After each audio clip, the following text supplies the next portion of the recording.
Well, good morning, good afternoon, good evening, whoever you are, wherever you are, whenever it is for you. For me, it is just past midnight on Friday, July the 25th, 2025. That makes this the news for Thursday, July the 24th, day 1247 of Vladimir Putin's war of aggression against the people of Ukraine. How do you do? I'm Peter Alexievich, and this is the Live at 5 from Kyiv, coming to you from this major European capital currently under siege. And we are, in fact, under an air alert now.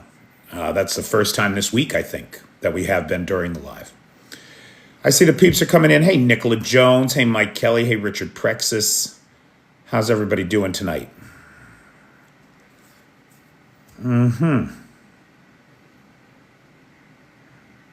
Well, добрый вечер, Софia. Добрый вечер.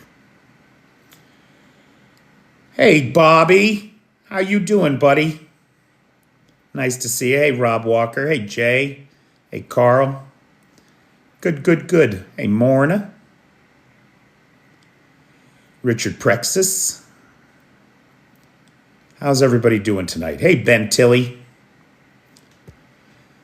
Benjamin.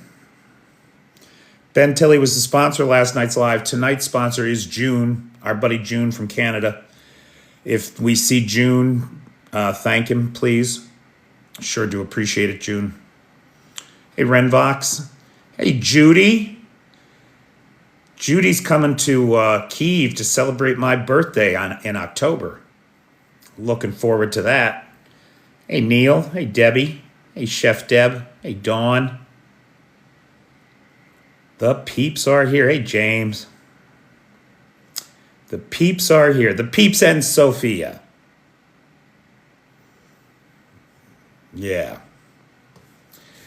The Kremlin have perhaps been reluctant to disrupt the recent public unrest with carpet bombing.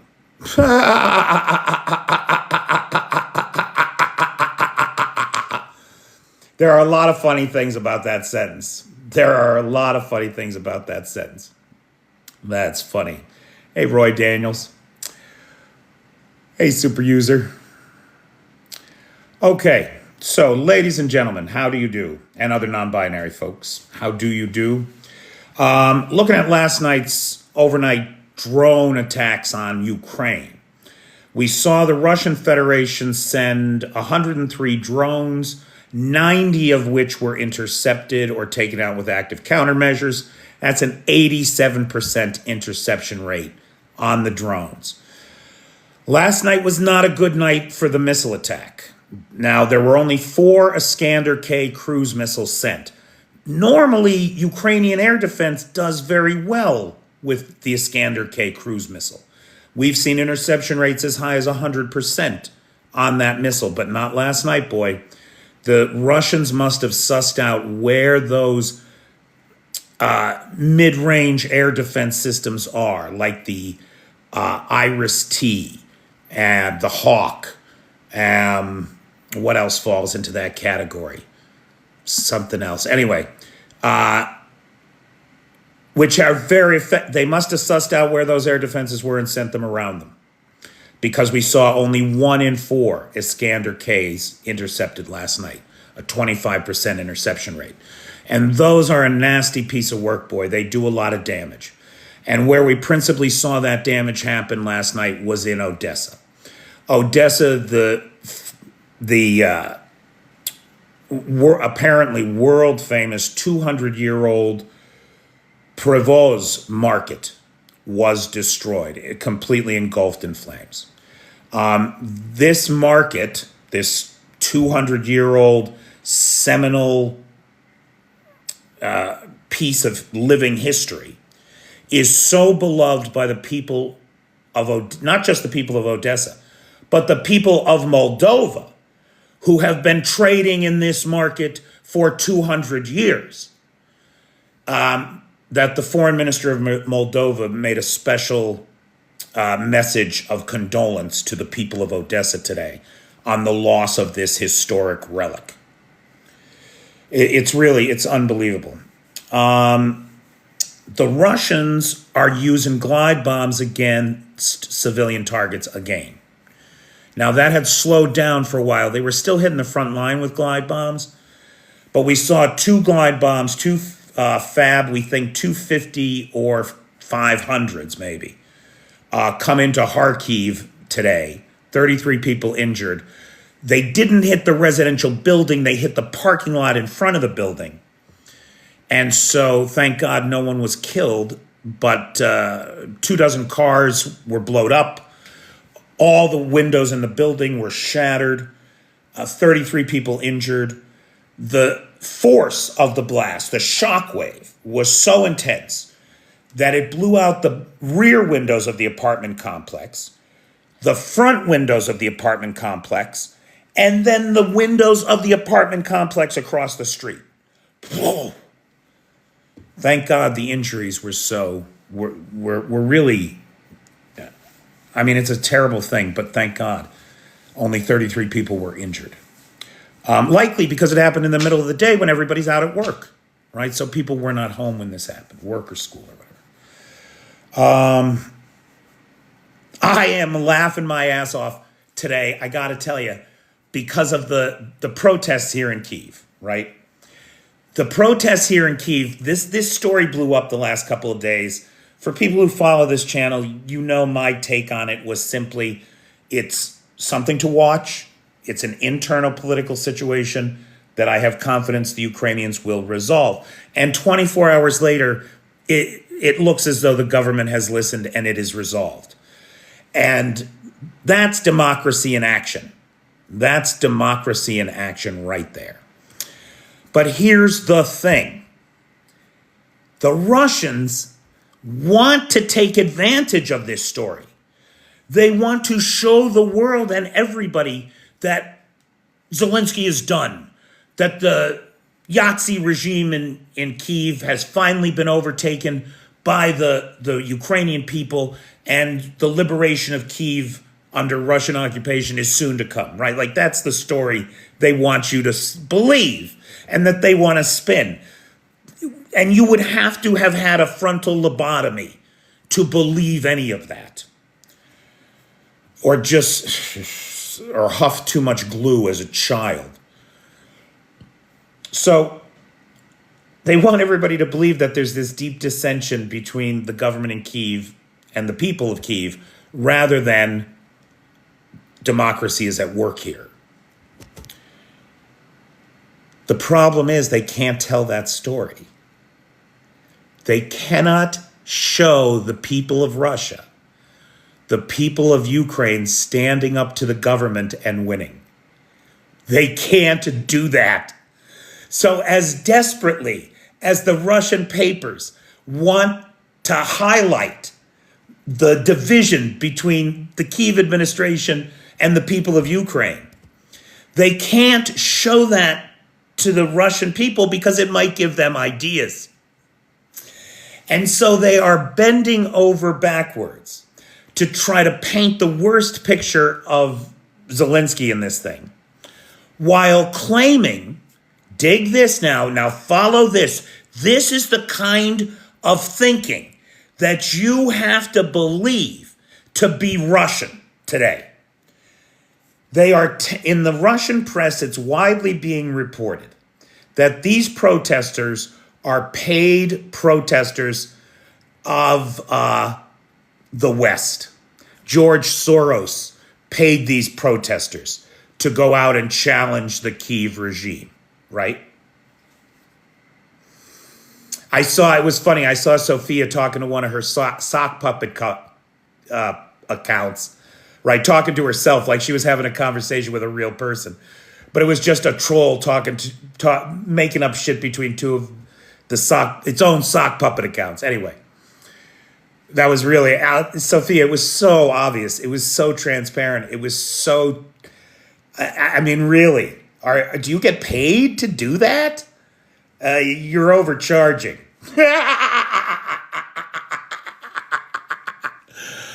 Anyway,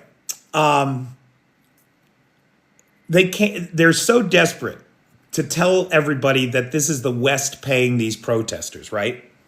so that the Russian people don't get any ideas that they might be able to stand up to the Kremlin, which they can any day that they find the balls to do it. 110 people died on the Maidan Square revolution in 2014 in the cause of democracy's sake. You gotta be willing to stand up. So rather than give the Russian people ideas, they're telling them that they're paid protesters, right? But here's what you have to believe then, if you're Russian. Because the Russian government has been telling you for 3.5 years that the West is paying Zelensky to keep the war going. So now you have to believe we're living in a world where Zelensky is a puppet of the West who's taking money from them for a proxy war with Russia. You have to believe that. Then you must also believe that the protests in Kyiv against Zelensky are funded by the West. What? What? What are you talking about? These are when you have a government that does nothing but lie to you about everything, you shut off after a while. The Russian people are inured to this cognitive dissonance. They never let themselves think it through, because then they might have to do something about it. And the problem is, when you do something about things in Russia, you are likely to get thrown out a window. And that's a problem. People are not willing to get thrown out of windows enough in Russia. And you're not wrong, Tulsa. You are not wrong. And this should be a huge red flag warning to all of us in the United States, or rather all Americans, right? That we are seeing the same tactics brought to bear against the American people by a wannabe dictator felon sitting in the White House. 300 pounds of dog shit and fake tan in a cheap suit. Well, you got to get over that fear, or you're never going to get anywhere, right? You got to get over that fear. Cheshire's Cheese makes a good point. Russia has suffered a critical brain drain over the last 30 years. Anybody who could use some critical thinking skills left the country if they could, to the tune of 1.3 million of them since the war began. That's 1.3 million military age, working men in their prime who are no longer there to contribute to the Russian economy. That is a critical mass of a demographic crisis waiting to break the Russian economy forever. Tick tock, tick tock. Hey, Mike. Hey, and Feisty's back tonight. How you doing, Feisty? You must be on a schedule that lets you hang out these days. I like it. Okay. So just to be clear here, as I said yesterday, I thought the protest thing was an internal affair. I thought the Ukrainians would handle it. Today, after 48 members of parliament brought a motion to repeal the law, the president's office drafted new legislation that would shore up the independence of those investigative bodies. Now, there are protesters still on the streets of Kyiv waiting for the new revisions to be enacted. They want to see it done first. But for all intents and purposes, it appears that the government took action that it thought it needed to take. The people responded negatively to that. The people's voice was heard, and new laws have been drafted to fix the situation. That's what it appears to be at this time. We'll watch it as time goes by. The Istanbul peace talks wound up last night after just 1 hour. Does anybody remember what I said would happen, that the only thing that would come out of it was a POW agreement? That is the only thing that came out of it. There will be a new POW swap of 1,200, the largest single swap yet.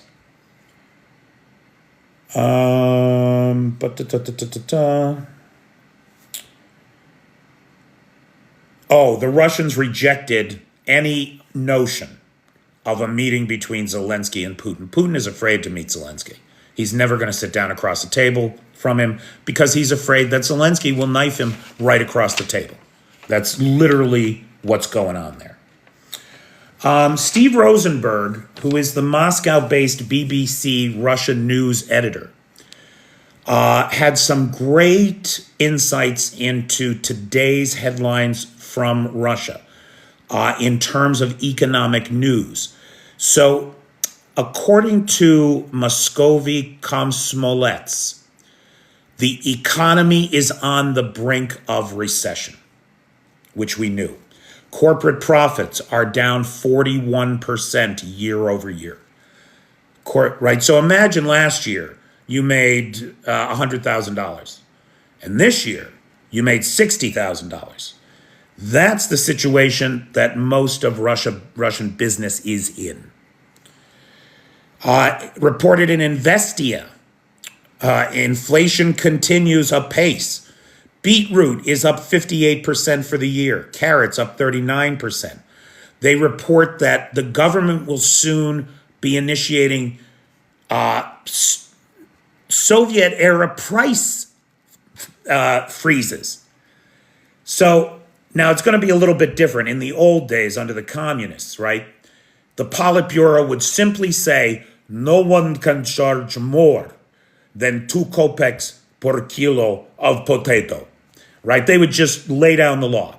And then everybody would go broke who was growing potatoes. And the next year there would be no fucking potatoes. And everybody would starve.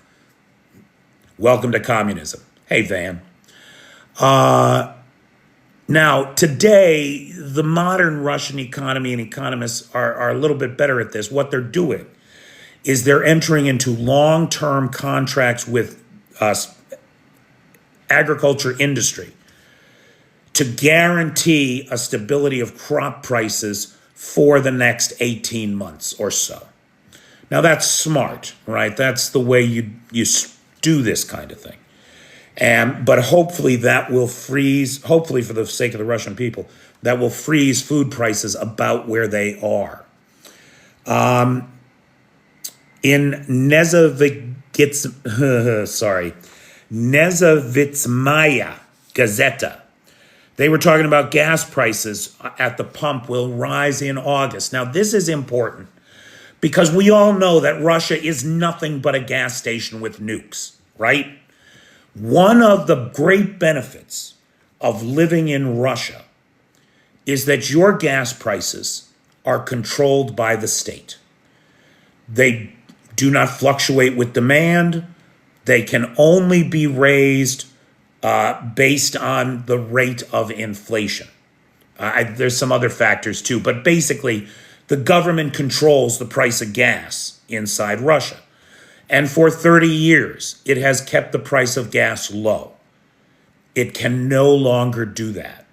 Now, we have seen the Russians so far impose 2 multi-month refined oil products export bans.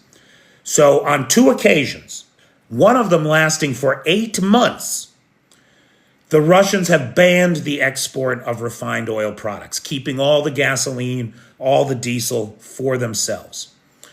It appears that between the demands for diesel for the war and the coming demands of diesel for the approaching harvest season, it appears that the Russians are discussing another export ban. So we might again be in a situation where the Russians simply don't have enough refined oil products to export to the rest of the world and make money for themselves, but rather they only have enough to supply their own domestic production needs. That's a crazy world to be living in for the Russians, who have had a glut of fossil fuels available to them cheaply for 30 years, now suddenly facing these significant, because remember, the price is controlled by the state, but it's tied to the inflation rate, which is currently running at about 10%. I didn't see the South Park episode yet, so I can't discuss it, but I did just before we came live, I saw a synopsis, and I thought, oh, I gotta check that out. But I have not. I see some chat there about South Park. I haven't seen it yet. Don't give me any spoilers.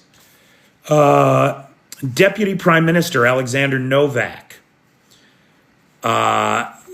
confirmed that another export ban may be coming. The age of cheap fuel in Russia appears to be over, as does the age of cheap mortgages. That reported again in Gazeta. The age of cheap mortgages is over, and Russians are going to have to scrimp and save like the rest of us to get an apartment. Moscow is really ratcheting up the nuclear rhetoric, boy. Now, I want to be very clear on this. We know, according to Andrei Kovalenko at the Center for Countering Disinformation, according to the British Military Intelligence Directorate, according to Budanov as the SBU, the Russians are spending an estimated $400 million on a campaign of terror to convince the West that they're all about to get nuked and that they should all be afraid of this. That is not going to happen. Not if Russia wants to survive, right?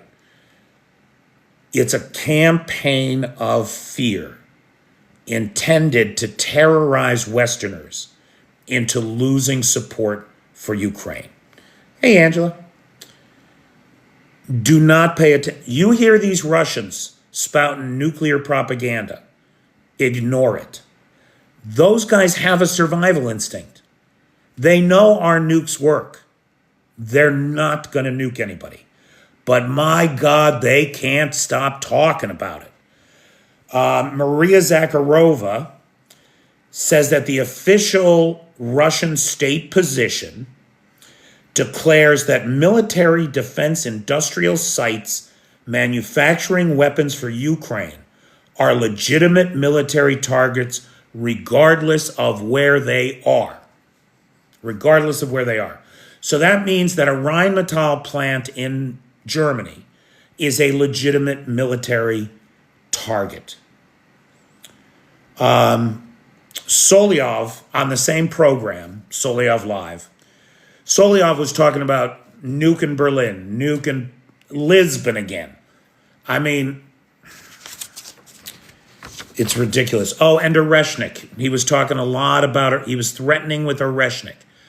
Again, guys, right, probably most of the folks that listen to this channel know that the Oreshnik is an intermediate range ballistic missile. It's non-nuclear. It's hypersonic. And it's a failure as a weapon. It's a boogeyman. It's nothing. But the Russians want to make it out to be this ultimate super weapon that's not this non-nuclear super weapon. It's a $120 million dud. And Solyov was talking about hitting these defense industrial places in Germany, Spain, Romania, Czechoslovakia, Poland with these Oreshniks. Just send Oreshnik. Ugh. Oh, right, Cheshire's cheese. They've threatened the UK with nuclear tidal waves. He said, is June here? Everybody thank June. He's the sponsor of tonight's live. Thanks, June. He gave the stupidest theory I've ever heard in my life. He thinks in his brain, and you know, he's probably just getting paid to say this stupid shit to scare Americans, right? He says if he puts one large nuclear device on the east coast of the U.S. and one on the west coast, they will create what he called nuclear tsunamis. That would be so powerful, they would create a channel right across the United States through the Rocky Mountains, connecting the Pacific and Atlantic Oceans. And he's going to call it the Stalin Strait. I mean, it's silly. It's just silly. It's the prattlings of a moron. And yet this is the best the Russians can do. I mean, if all you want to do is intimidate the bottom 15% of the population, Russia, you're hitting your stride, baby. You're really hitting your stride. Okay, now dig this, right?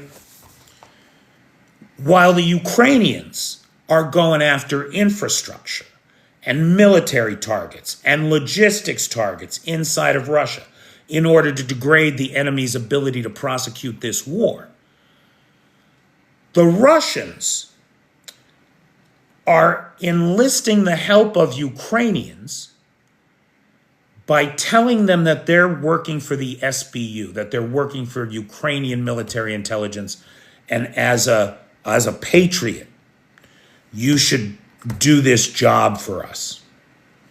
The latest victim, I'm going to call her a victim. You have to be dumb to fall for this kind of thing,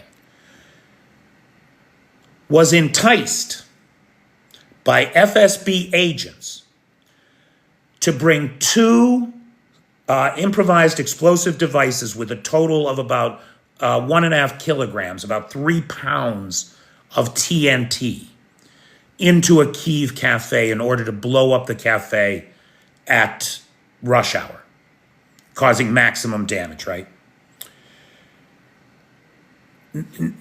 Now, this sucker was told by the FSB that you're working for Ukrainian military intelligence. And you've got to be very quiet about this because, you see, it's a false flag attack. We're going to blow up our own cafe, killing lots of innocent Ukrainians. But it's for the good of Ukraine because we're going to blame it on the Russian terrorists. Now, the SBU then, after they arrested this woman for believing this nonsense, had to issue a statement reminding Ukrainians that the SBU doesn't blow up its own people. Hardly. Think about the average person. Think about the intelligence of the average person. And then think half of the people are dumber than that. That's the world we're living in. We are the poorly evolved primate descendants of the great apes. Anyway. This is very reminiscent. Now, this is a news story that I never told here because I didn't learn about it until long after it had happened. So this was a while ago. But FSB agents went around, they went knocking on doors in Kyiv. And they showed phony credentials. And they said, we're with the SBU. We're with Ukraine. They're Russian agents posing as Ukrainian agents, right? We'd like you to do us a favor. We have these security cameras. We want to put them on your house so that we can protect Kyiv from Russian agents. Now, what Ukrainian wouldn't tell the people they think are Ukrainian military intelligence? Of course, put the cameras up. So the Russians got all these cameras installed all over Kyiv so that they could watch Ukrainian troop movements and air defense positions, all because they appealed to the patriotism of Ukrainians. It's a tough scene, man. It's a tough scene. These bastards will stop at nothing. They will stop at absolutely nothing. And because there are so many people whose lives and histories and families have gone back and forth across the Russian-Ukrainian border, there are so many Ukrainians that can function in Russia and Russians that can function in Ukraine, as if they were natives, that they get under the radar, boy, and they can cause a lot of damage. That may be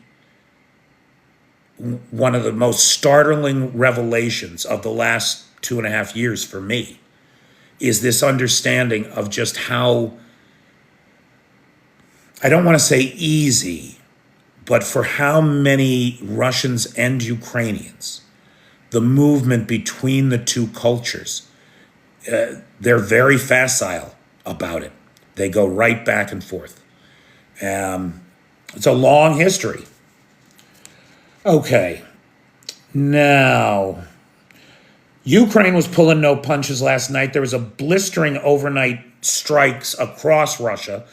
The most interesting of which, or not in, I don't want to say that, the most spectacular, huge, giant fireball in the skies over Sochi, closing Putin's favorite Russian airport, the airport in Sochi, where an oil depot was hit. A second oil depot was hit nearby in the town of Adler. That's in Krasnodar Krai, just across the Black Sea. A railway bridge was also hit there. Now, that railway infrastructure, 70% of all Russian logistics are delivered via rail car. Hitting a rail line does very little good because rail tracks are easily repaired. Right, like we're talking within hours, rail lines can be repaired. But a bridge, especially a critical bridge hub like the one in Krasnodar Krai that has now been destroyed, that's going to be a problem. You can see the Ukrainians are systematically, they hit the the railroad station and destroyed the railroad station just north of Rostov-on-Don. Then last night, the rail station at Rostov-on-Don, and now tonight, the rail bridge in Krasnodar Krai, all of which feed into the land bridge down to Mariupol and then finally to Crimea. The siege of Crimea is about to begin, is what it looks like, as the Ukrainians continue to target railroad infrastructure. Local officials claim that they shot down 21 drones, but debris fell on the territory of the... it's too funny. What does this say? Because I feel like this is... Oh, yeah. The other thing that happened in Krasnodar, according to local authorities, is that an apartment building was hit during the attack, and one woman was unalived in that attack. The only thing is, when analysts look at the video, the apartment was not hit by a drone. And in fact, the governor did not say that it was hit by a drone. He only said that it was struck during the attack. And the reason I think he chose his words so clearly, or so carefully, is because the video, according to multiple analysts, clearly shows that what intercepted the apartment block was a Russian air defense missile, probably a Pantsir, which has a better track record of intercepting Russian apartment blocks than it does, say, of Ukrainian drones. Latvia, which leads the International Drone Coalition, delivered another 1,300 drones Wednesday to Ukraine. That follows 1,300 in June, bringing up the total contributions from the International Drone Coalition for the year 2025 to 12,000 drones. On the subject of Trump, the Trump administration has approved, it looks like, the sale of $322 million worth of services and equipment to NATO members in the EU, who will then pass it on to Ukraine. This extortion of our EU allies for the purposes of driving military-industrial sales in the United States is being heralded in some places as a novel new approach to the war in Ukraine. Personally, I consider it a disaster for democracy in the world and for America's leadership in the world, as well as a betrayal of our Ukrainian allies and our European allies. So what's in this package? $172 million for the Hawk air defense systems. Now, this is not new weapons. Here's the thing. Here's the other thing about these Trump packages. It's not like he's sending weapons. These are not weapons packages.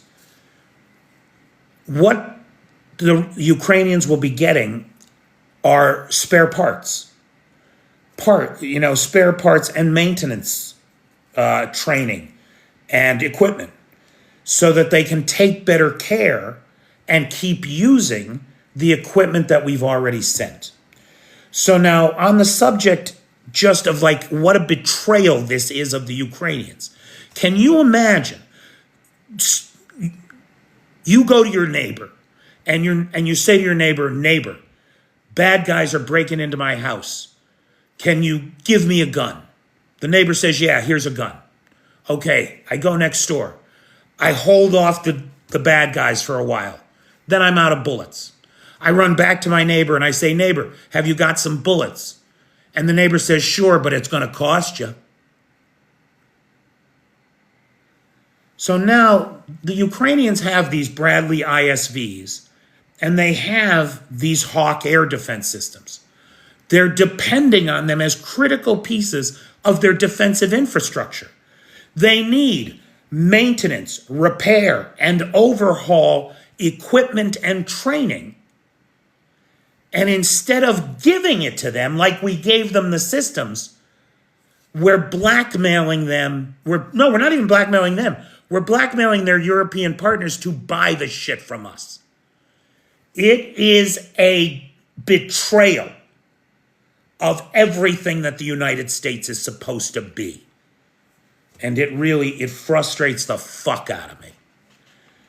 So these replacement parts, maintenance, repair, and overhaul equipments and training will be for the Hawk air defense systems and the Bradley I infantry fighting vehicles.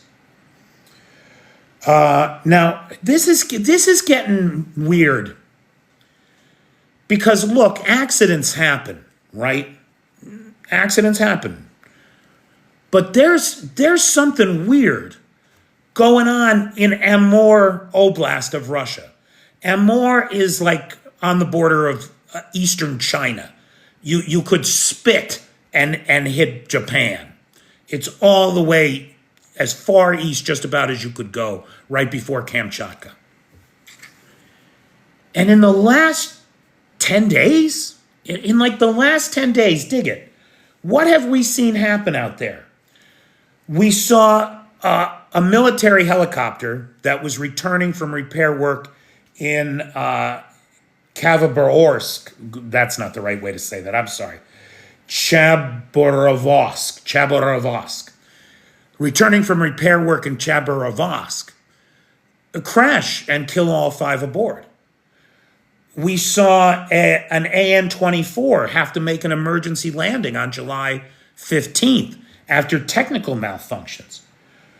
Today, we saw a railroad accident where 10 coal cars, right? You ever see in a rail yard, at the end of the rail yard, there's that like big thing and it's almost got like a target on it where the front of the engine pulls up to it, and that's like a backstop to absorb the momentum of the train and bring it to a full stop.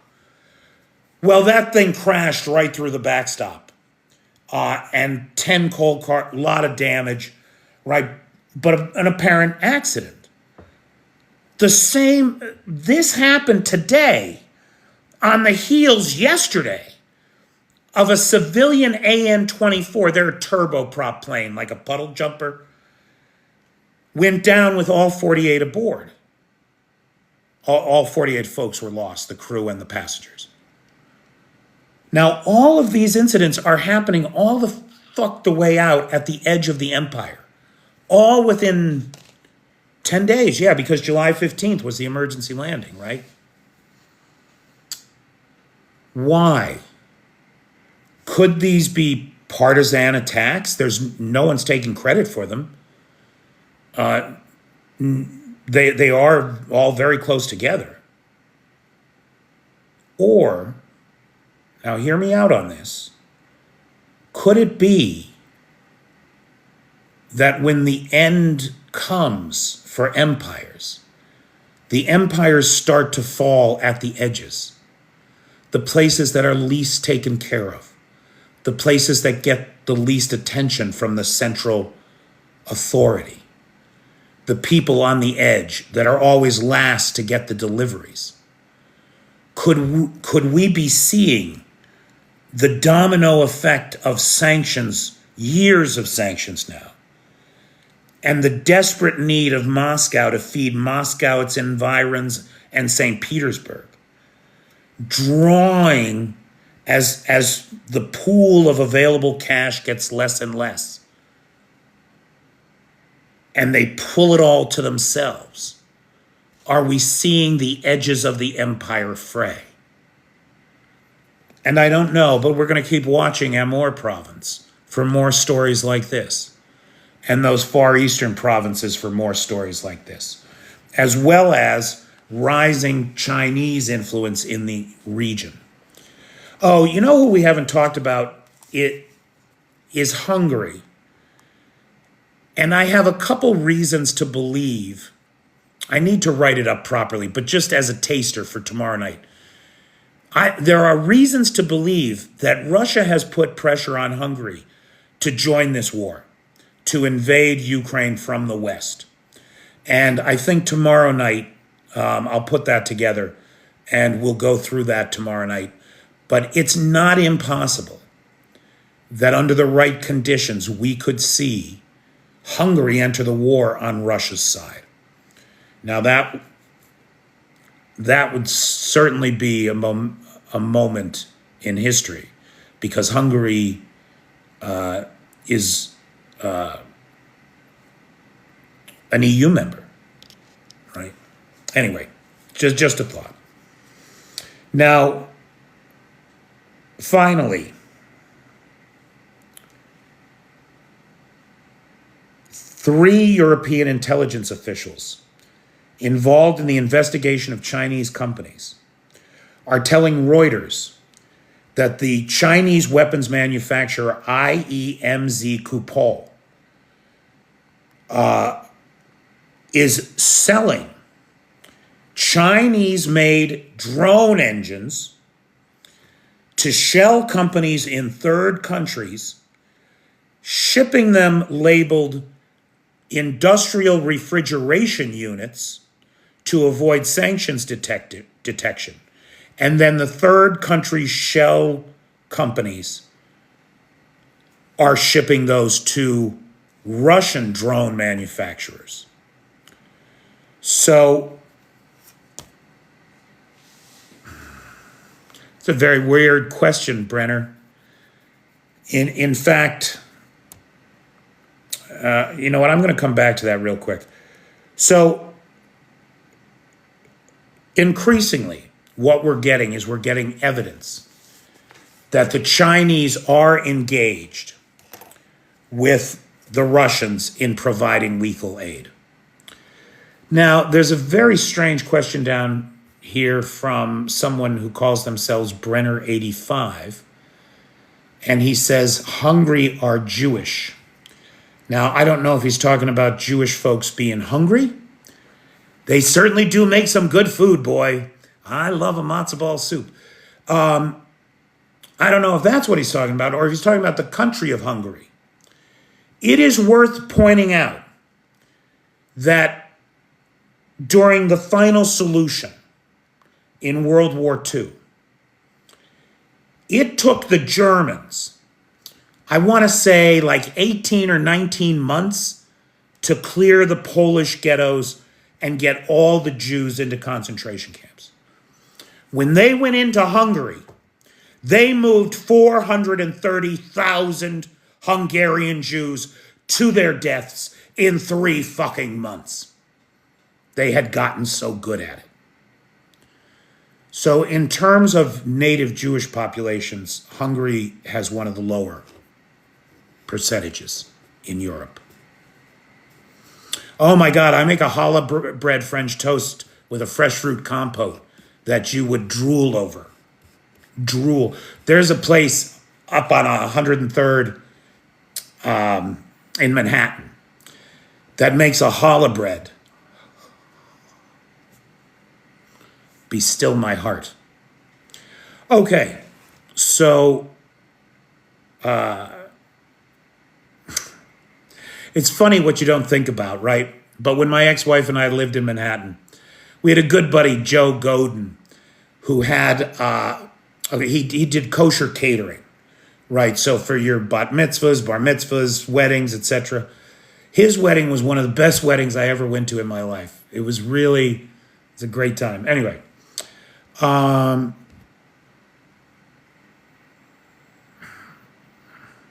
yeah, Brenner, I don't think that has. Okay, yeah, they are. So what? Anyway, that's it for the top line news for me, guys. Big thanks to June, who was the sponsor of tonight's live. Big thanks to Ben Tilley, who was the sponsor of last night's live. Big thanks to Ted Green now, who will be the sponsor on Monday. Guys, I couldn't do this without you. You know that. So thank you. Big thanks to Lars, who has the Discord server, Nightshade, who has the Peter's Peeps group on the Book of Faces. And big thanks to, I forgot, the moderators. I'm so sorry. The moderator team, Jay, Travis, Feisty, pinch hitting tonight. And Pete and Maddie, thank you all so much. Why hasn't Ukraine sent troops into Crimea? It can't get there. Can't get there. I froze up, says Roy Daniels. Anybody else having problems? Yeah, but Brenner, it's got a real anti-Semitic feel to it. It's really uncomfortable the way you're phrasing these questions. They've got a real worldwide Jewish conspiracy feel to them. It's a little divorced from reality, buddy.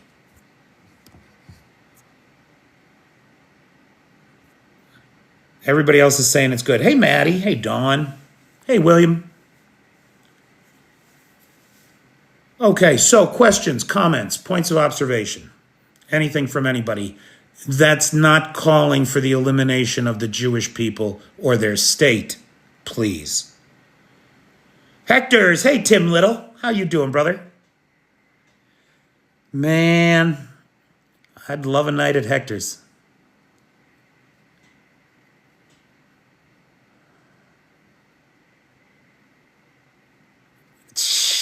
That's from Friction, Lars. All right, we'll cut it out. We're already at 100,000. Let it go. Let it go. Take the night off, buddy. Take the last 10 minutes of the live off, would you please? Nice to see you, Maddie. Do I have any rhythm refurb, man? Good to see you. Car show today. Oh, you're at a car show. There's a car show at Bethel Woods, is there?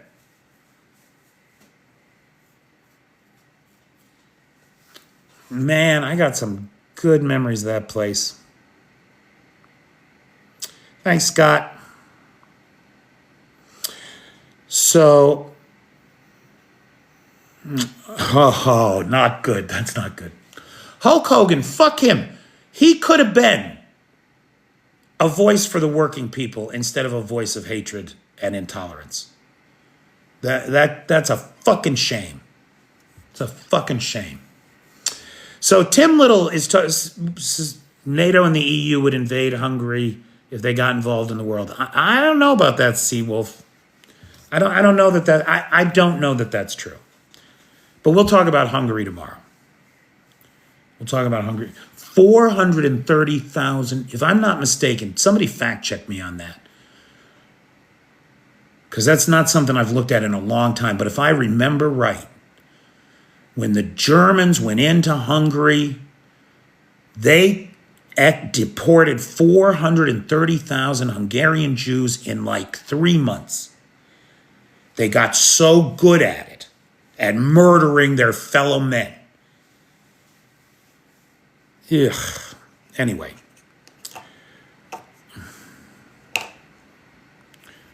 So Tim Little is talking about. Exactly, Dawn. Exactly. Let's hope Belarus stays quiet. I think Lukashenko's just hoping not to get drawn into this war. He doesn't have any potatoes to send.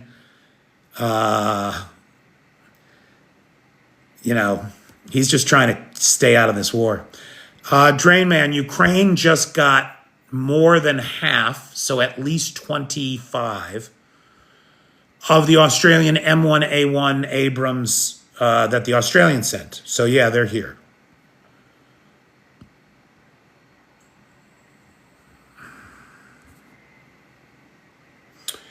Paul Smith asked, do the people of Hungary support the views of their leader? And obviously some percentage of them must. He was elected at one point. But by all accounts, the last two elections, or the last election at least, he's rigged. That appears to have been completely stolen from the people. And there have been lots of large-scale anti-Orban protests in Hungary. So there is a political opposition, but he is digging his heels in. He is not prepared to give it up. Right, Richard, exactly. Exactly, fuck him. When is Trump's 50 days? It doesn't matter. There's just going to be another 50 days. You know, it doesn't matter. He's going to keep helping Putin every way he can.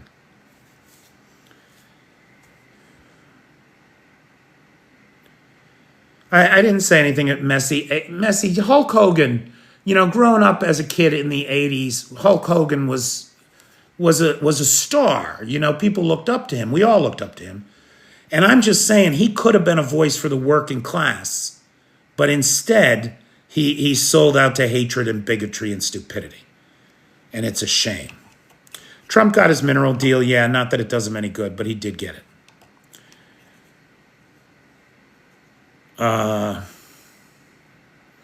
What was I just thinking of, Tim Little? Oh, yeah.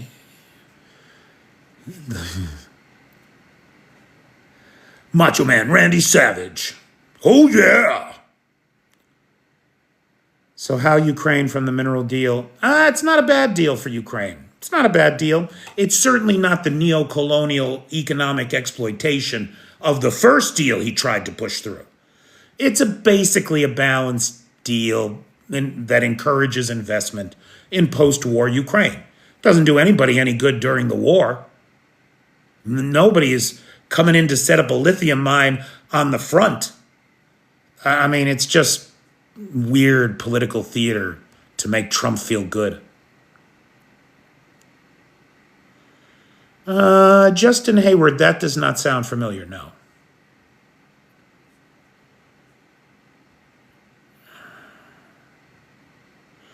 Norway is buying a bunch of Ukraine's drones. I forget the numbers just now. I want to say it was a $179 million drone package from the Norwegians. Or maybe it was euros. No, I think it was dollars because they don't use euros in Norway. I think it was a $179 million package that was just announced. Yay, Norway. Yay, Lars. Yay, Arne. You guys are the best. Norway and the Baltics, they're really friends of Ukraine, boy. The Krone. The Moody Blues. God, I used to love the Moody Blues. Are the Ukrainian people upset with Zelensky? Yes. He is going to take a hard hit in the popularity polls unless he quickly undoes what he has done. But he said he's going to undo it. So we're just waiting for the legislation to pass now. Who is that? That's an anonymous angel. Some anonymous angel is saying, we have British, and I'm going to, it's probably a very posh accent that the British anonymous angel said this in. We have British and American nukes. Oh, that's terrible. We have British and American nukes here in England if Russia wants to see if they work. King of Kansas, how you doing? That was a British accent, is what that was supposed to be. I know, it was terrible. Fucking terrible. Sorry about that. Ukraine should charge Trump for each piece of equipment used to mine minerals for U.S. Well, that's not how that works, but okay.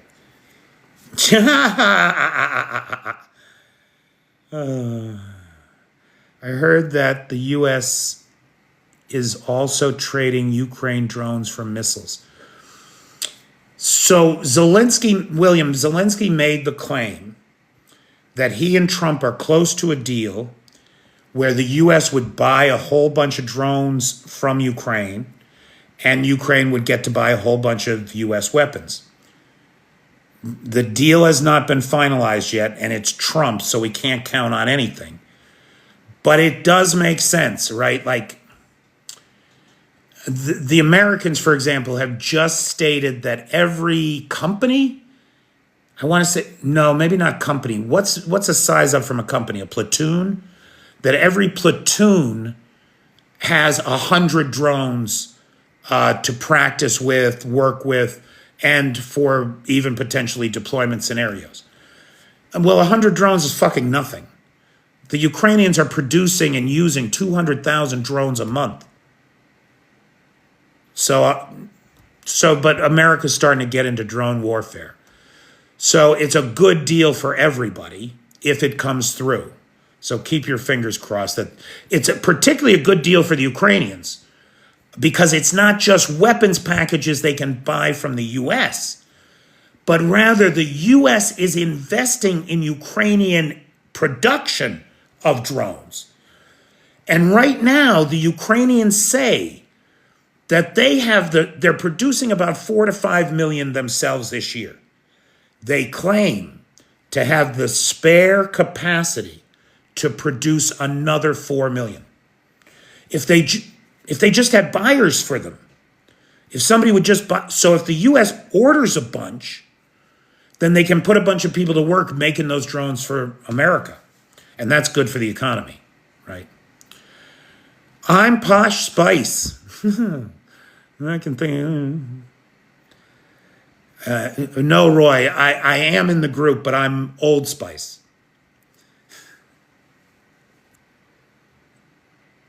The British troops are in Scotland, not England. Oh my God. He said UK. Come on. What does Zelensky have to undo? I missed it. Dave, it's a complicated internal Ukrainian political crisis, honestly. But the Ukrainians seem to have dealt with it. I don't think it's worth a lot of energy, buddy.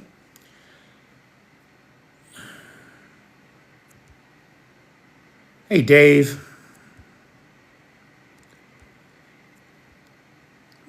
Regarding, yep.